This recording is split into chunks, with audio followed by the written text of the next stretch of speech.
Hello students, welcome to Educraft academy. आज के class में हम न्यूट्रोफिल्स स्टडी करेंगे। लास्ट क्लास में हमने बेसोफिल्स कंप्लीट किया था, तो उसके बाद आते हैं neutrophils.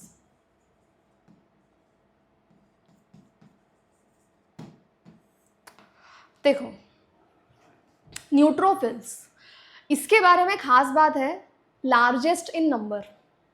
Neutrophils are largest in number.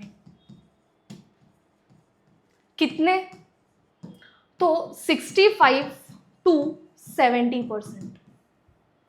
65 to 70% of total WBCs are neutrophils। 65 to 70%, ठीक है।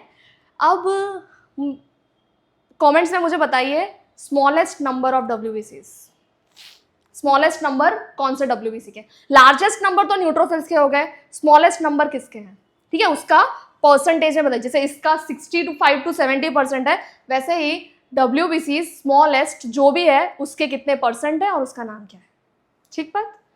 अब न्यूट्रोफिल्स का फंक्शन क्या है? तो न्यूट्रोफिल्स का फंक्शन है फेगोसाइटोसिस। न्यूट्रोफिल्स का फंक्शन होता है फेगोसाइटोसिस।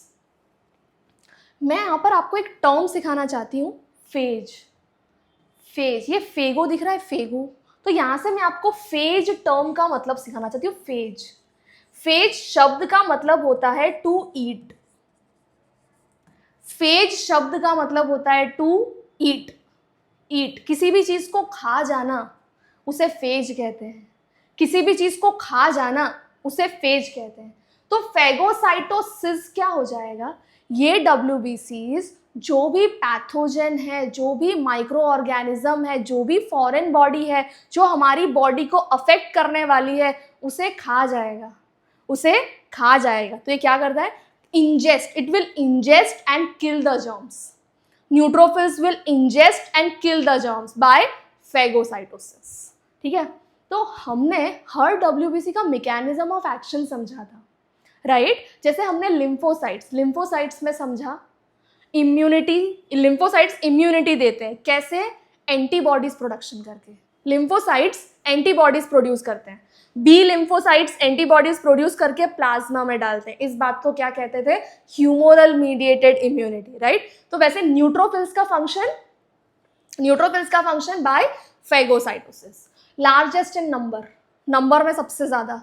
अब न्यूक्लियस की बात, तो इनके न्यूक्लियस में क्या है? देखो, इओसिनोफिल बाइलोब्ड थे, बेसोफिल्स में 2 to 3 लोब्स थे, इसके न्यूट्रोफिल्स में 3 to 5 लोब्स हैं। 3 to 5 लोब्स है पोलीमॉर्फिक। 3 to 5 लोब्स पोलीमॉर्फिक। ये कुछ खास बातें हैं न्यूट्रोफिल्स के बारे में, हम एक बार रिवाइज कर लेते हैं। Nucleus is पोलीमॉर्फिक।